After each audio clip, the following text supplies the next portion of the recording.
할렐루야. 우리에게 주시는 말씀은 시편 40편입니다. 1절에서 8절까지만 우리 합독하십니다. 내가 여호와를 기다리고 기다렸더니 귀를 기울이사 나의 부르짖음을 들으셨도다. 나를 기가 막힐 웅덩이와 수렁에서 끌어올리시고 내 발을 반석 위에 두사 내 걸음을 견고하게 하셨도다. 새 노래 곧 우리 하나님께 올릴 찬송을 내 입에 주셨으니 많은 사람이 보고 두려워하여 여호와를 의지하리로다. 여호와를 의지하고 교만한 자와 거짓에 치우치는 자를 돌아보지 아니하는 자는 복이 있도다. 여호와 나의 하나님이여, 주께서 행하신 기적이 많고 우리를 향하신 주의 생각도 많아 누구도 주와 견줄 수가 없나이다. 내가 널리 알려 말하고자 하나 너무 많아 그 수를 셀 수도 없나이다. 주께서 내 귀를 통하여 내게 들려주시기를 제사와 예물을 기뻐하지 아니하시며 번제와 속죄제를 요구하지 아니하신다신지라. 그때 내가 말하기를 내가 왔나이다. 나를 가리켜 기록한 것이 두루마리 책에 있나이다. 나의 하나님이여, 내가 주의 뜻 행하기를 즐겨오니 주의 법이 나의 심중에 있나이다 하였나이다. 아멘. 정말 모든 것이 주의 은혜입니다. 제가 2014년 1년을 살면서 배운 것이 있는데요. 그게 뭐냐면 하나를 알아도 확실히 알아야 되겠다는 겁니다. 우리 다 아는 이야기지만 우리 교회가 융자받은 것을, 사택에 융자받은 것을 이자를 내주는 것으로 우리는 전세금을 지불했다고 저는 그렇게 법적으로 생각을 했어요. 그런데 그것이 법원으로부터 인정을 못 받았어요. 그래가지고 돈으로도 엄청난 손해를 받고 인격적으로도 참 말할 수 없는 어려움을 당했어요. 그래서 제가 작년을 통해서 배운 게 뭐든지 하나를 알아도 똑바로 해야 되겠다. 어설프게 하는 건 오히려 위험하고 하나를 알아도 아주 똑바로 알아야 되겠다. 그렇게 기도하고 노력을 합니다. 그러니까 설교 하나를 해도 똑바로 하고, 정말 그 본문의 설교에 그 주간에 대한민국에서 세계에서 제일로 영감이 있고 성경적이고 그 시대의 언어를 담아서 하는 설교를 해야 되겠다는 솔직한 마음이 있고요. 그렇게 하고 안 하고를 떠나서 제 자세는 그렇습니다.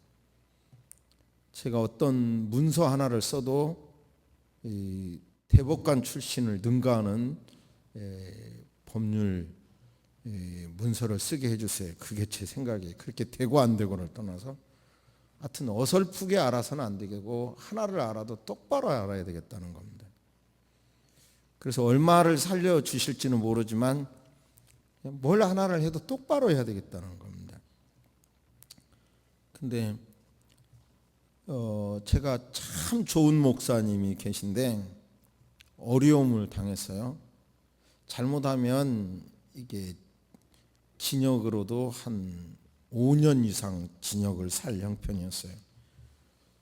어떻게 해서 저를 찾아왔고 제가 그 똑같은 마음으로 하나를 알아도 똑바로 알자 하는 마음으로 그 교회를 코칭을 했어요. 멘토를 했는데 이제 쉽게 말하면 고소당한 내용이 160억을 횡령 배임했다는 거거든요. 그러면 이거 정도면 160억이면 이건 징역 몇 년감이거든요. 그런 이유에도 여러 고소를 당했는데,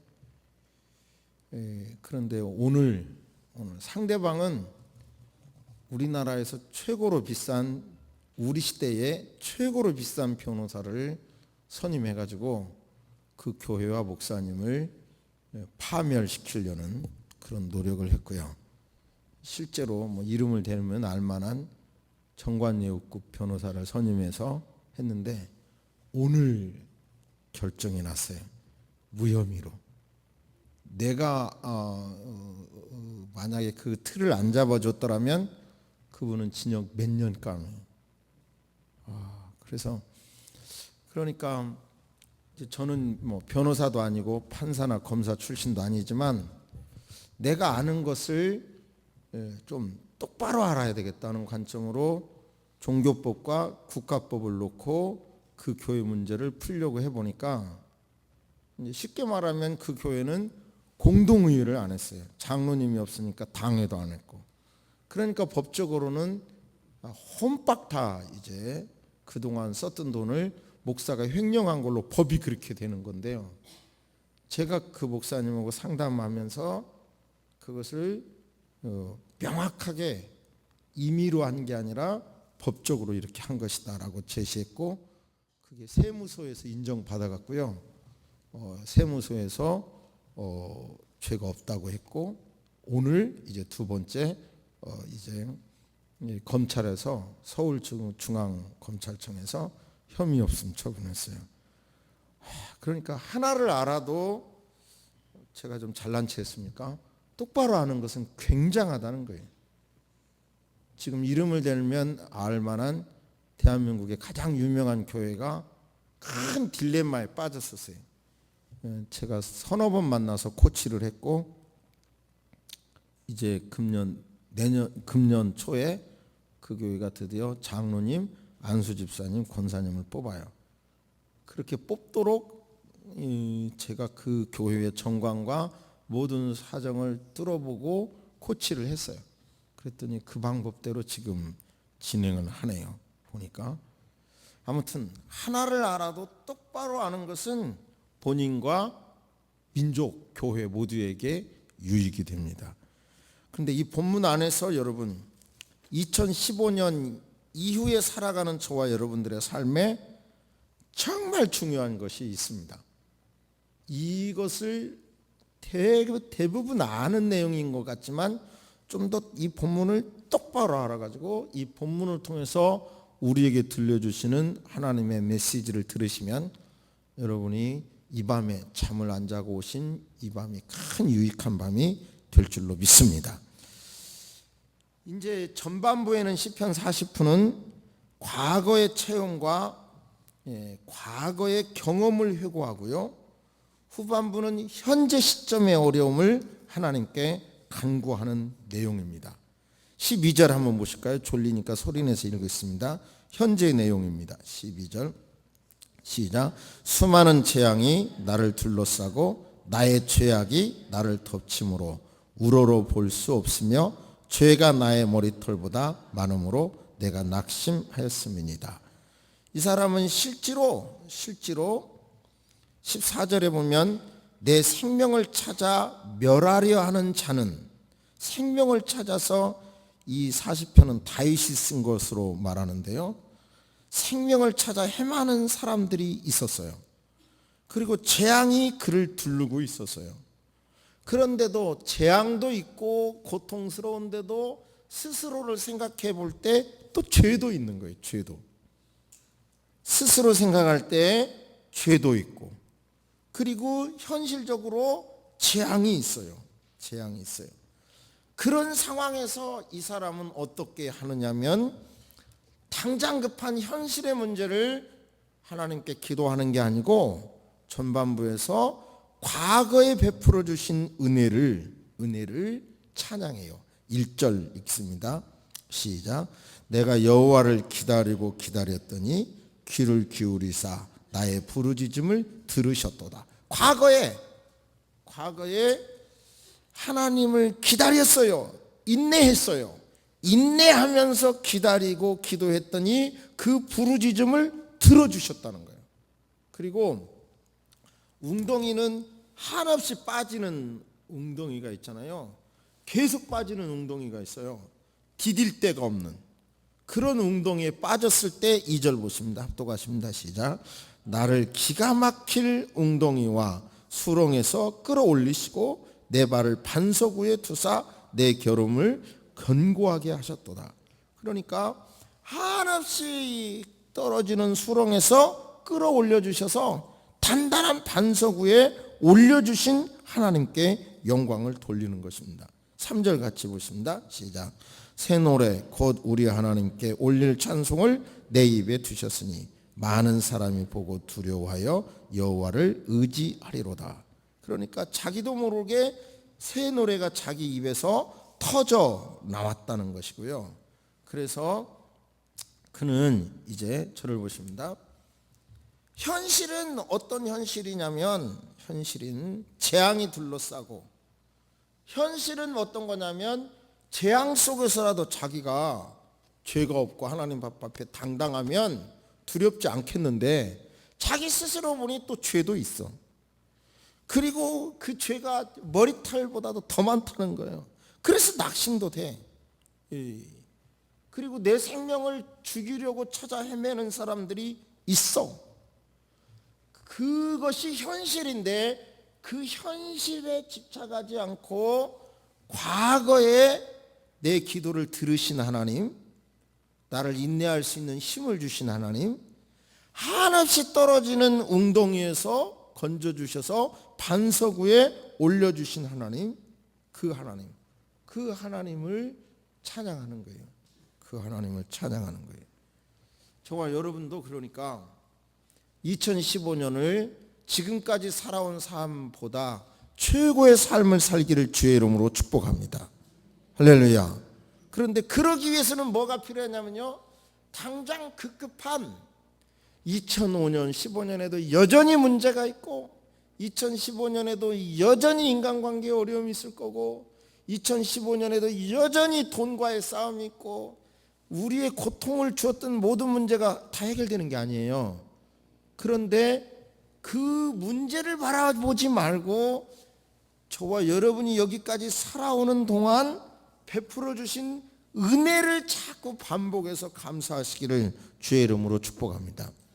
한없이 수렁에서 떨어졌던 나를 건져주신 하나님, 내 부르짖음을 들으시는 하나님, 그 하나님을 자꾸 찬양하시기를 주의 이름으로 축복합니다. 그러니까 터잡는다는 말이 참 멋있어요. 터잡아. 집을 질 때도 뭔가 이렇게 기초를 다지고 그 위에 빌딩을 올리잖아요. 근데 터잡는다는 말 많거든요. 이런 걸 기초하여. 그러니까 과거에 은혜 받은 걸 기초하여 미래를, 현재 당하는 문제를 기도하고 미래를 꿈꿔야 하는 거예요.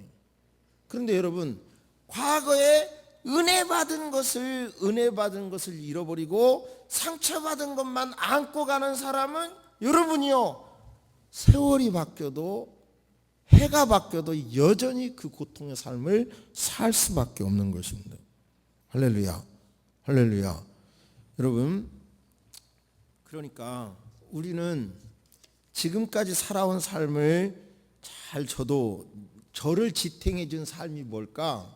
공식이 뭘까? 그게 한마디로요, 몇 가지더라고요. 합력하여 선을 이룬다. 그리고요, 감당할 시험만 주신다. 그리고 이해가 안 될 때는 맞아, 이것을 통하여 이해가 안 되는 이 사건에도 뭔가 교훈이 있어. 나에게 뭔가를 가르쳐 주시기 위하여 이 어려움을 줘. 이것이 이 세 가지가 저를 견뎌온 그 제 힘이더라고요. 합력하여 선을 이룬다. 감당할 시험만이야. 그리고 이 사건을 통해서 뭔가 나한테 가르치실 것이 있어. 이렇게 말했는데요. 그런데 여러분 잘 생각해 보세요. 이 말을 하고 싶은 거예요.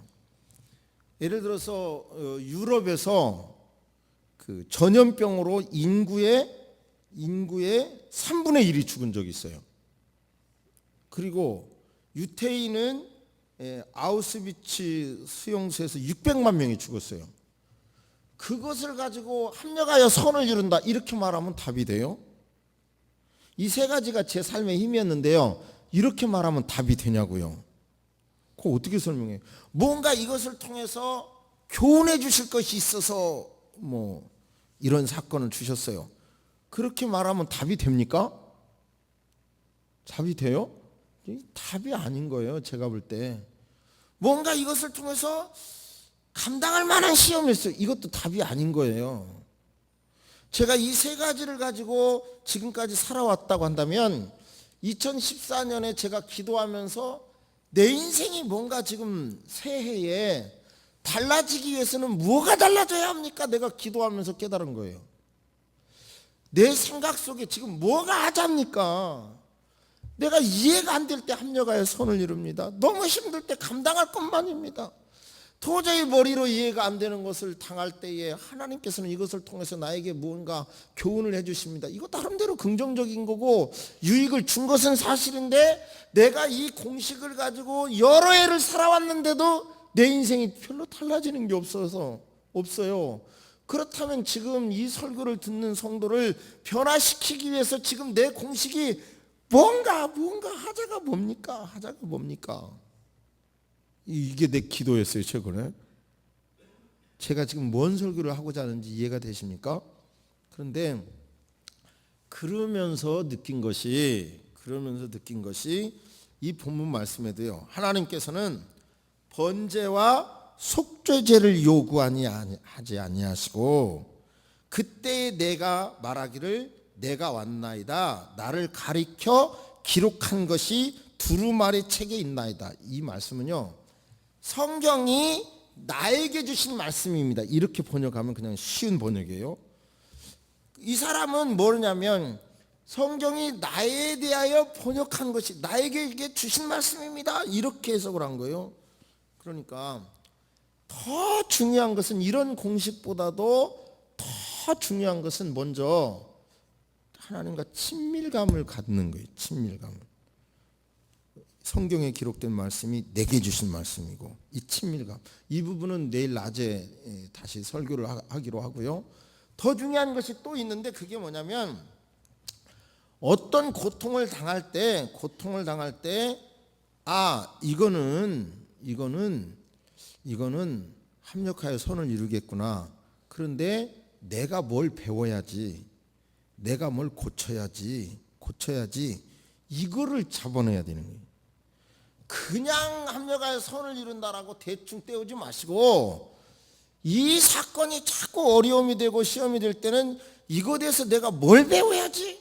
그러니까 제가 2014년 살면서 이제 하나를 알아도 똑바로 알아야 되겠다, 이런 식으로요. 이렇게 답을 찾아내야 그것을 터잡아서 새로운 해에는 새로운 역사가 이루어지게 될 줄로 믿습니다. 제발 깨달으시기를 주의 이름으로 축복합니다. 진비록입니까? 요즘 작년에 최고 우리나라의 역사에 제일로 많은 관객이 있었던 영화가 이 명랑이라고 하더군요. 명랑 1700만이 관람했다고 해요. 그런데 영화 별로 안 보는 저도 봤으니까 진짜로. 근데 그게 뭐예요? 이순신 장군의 리더십이 그리운 거 아니겠어요? 그런 게 아닌 게 아니라요. 그 이순신이 이순신 될 수 있었던 것은 유성룡이라고 하는 당시 영의정이 그 정읍에 있는 초라한 현관을 전라도 좌수사라고 하는, 요즘으로 말하면 엄청난 파격적인 승진을 시켜서 했기 때문에 가능했더라고요. 그게 그냥 된 게 아니에요. 그런데 그러니까 우리가 지금 이순신을 그리워하는데, 그러면 따지고 보면 그 당시 선조왕은 도망갈 때 100명도 안 따라갔더라고요. 나라 다 문 닫은 거예요. 그런데 그 이순신이 그렇게 나라를 지켜줬기 때문에 그나마 있었는데요. 그 얘기하려고 하는 게 아니라, 그 6.25 전쟁을 임진왜란을, 제가 졸리네요. 임진왜란을 이제 보면서 왜 임진왜란이 일어났는가? 한마디로 당파 싸움에 한국은 많았고, 왜 임진왜란에 그렇게 속수무책으로 당했는가? 우리는 전쟁을 안 해봤는데 일본은 그때 전쟁을 많이 했어요. 조금 주제가 빗나가는데요. 그런데 네덜란드에서 어떤 배가 표류하다가요 일본에 도착하게 돼요. 근데 그 사람이 일본 사람에게 잘 봐달라고 하면서 준 것이 소총이었더라고요. 근데 그 소총을 가지고 일본은 막 소총을 만들어 가지고요, 그래가지고 우리 한반도에 쳐들어오니까 그 소총 앞에 완전히 무너져 버린 거예요. 새로운 무기 앞에. 그런데 이 유성룡이 진비록을 쓰는 게 뭐냐면, 왜 임진왜란이 일어났는가? 그러면 앞으로 일어날 환란을 어떻게 준비해야 되겠는가? 그렇게 해서 쓴 책이에요. 그런데 놀라운 일은요, 그것은 굉장히 국보가 됐는데 놀라운 책인데요, 더 놀라운 일은요, 역사가 없는 민족은 망한다는 거거든요, 공식이. 그런데 임진왜란이 끝난 다음에 진비록은 유성룡이 쓴 것은요, 그냥 한국 조선에서는 다 폐기 처분해. 아무도 안 알아줬대요. 그런데요, 그때 갔다 온 어떤 사람이 보니까 일본 안에는 그 책을 그렇게 모든 일반 국민들까지도 다 읽고 있더래요. 그러니 얼마나 우리가 미래를 준비하지 않습니까?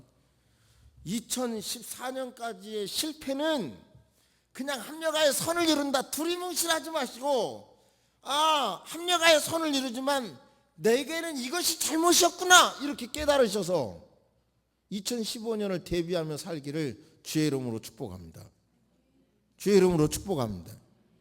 그냥 감당할 시험만 주신다는 걸로 견딘 것도 좋은데, 그런데 감당할 시험은 되지만, 그러나 잘못한 것은 고치고 잘못한 것은 설득하고, 그렇게 해서 새해를 가야지, 하나도 고치도 않은 채 그냥 이빨을 깨물면서 합력하여 선을 이루어 견디고, 감당할 시험이야 그리고 가르쳐줄 메시지가 있어, 이렇게 하면서 고난만 넘기다가는 발전이 없더라, 이런 말이에요.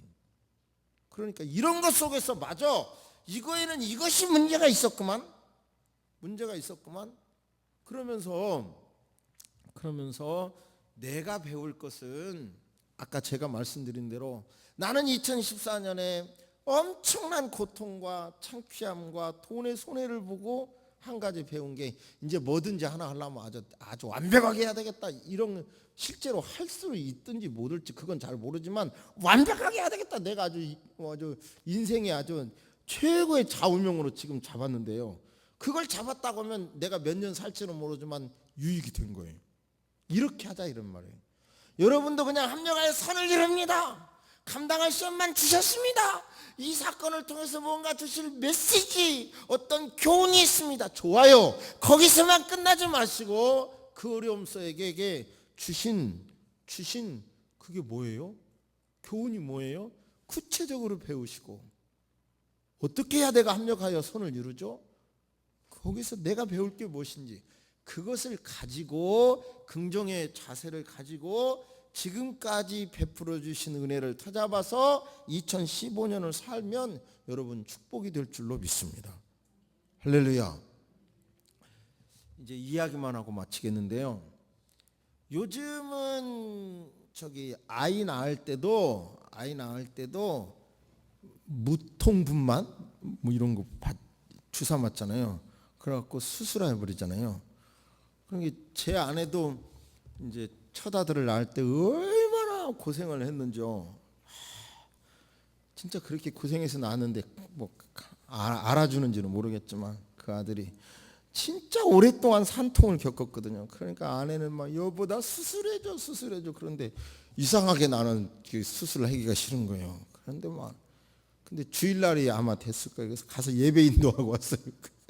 그 사이에 낳았더라고요. 그래갖고는 하여튼, 그런데 요즘은 그런 산고라고 하는 것도 안 겪잖아요.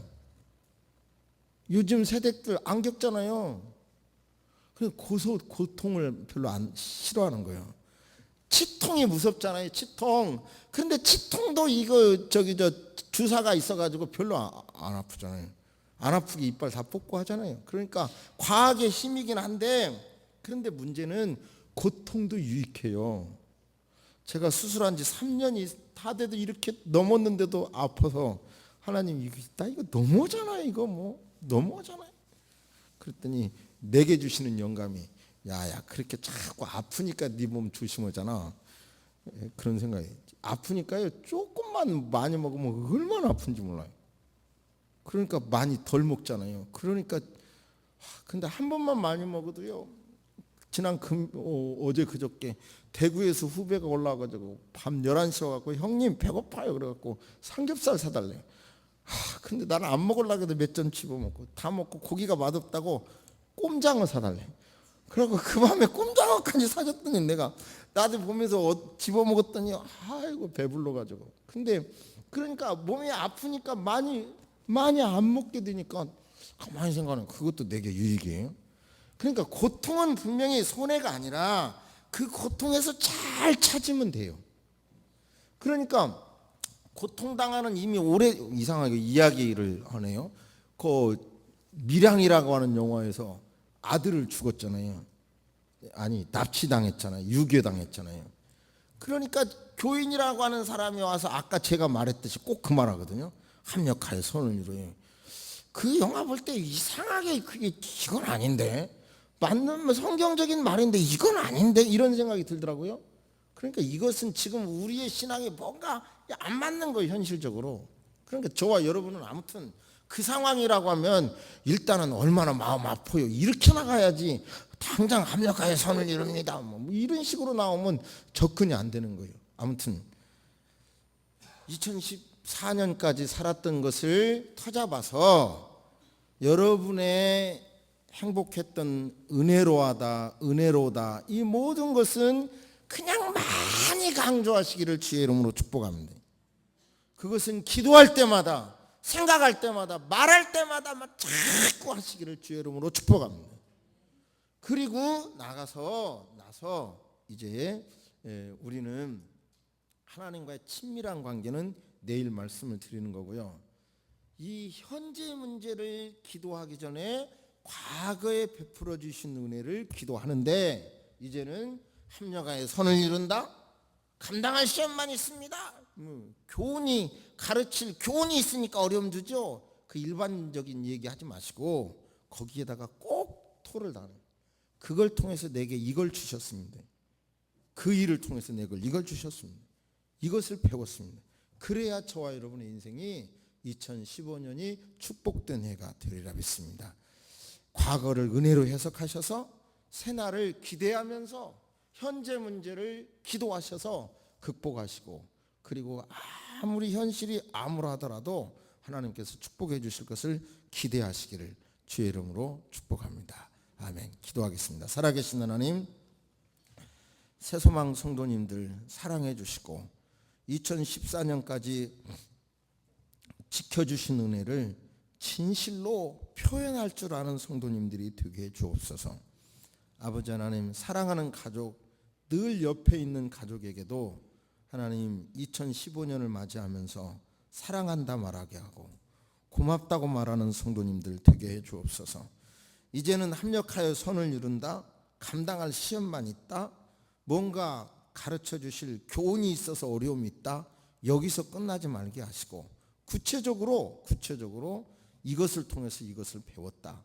이렇게 하면서 그런 자세로 과거에 베풀어 주신 은혜 터 위에서 현재 문제를 기도하고 미래를 꿈꾸는 새소망 식구들 되게 해 주옵소서. 우리 모든 성도님들을 은혜 가운데 지켜주실 것을 믿습니다. 지금은 우리 주 예수 그리스도의 은혜와 우리 하나님의 놀라우신 사랑과 성령님의 감화 감동 교통하심이 2014년 송구예배, 2015년 영신예배를 드린 모든 성도 위에 이제로부터 영원토록 특별히 이 밤에 찬양을 드린 성가대와 우리 모두 위에 영원토록 함께 있을지어다. 아멘.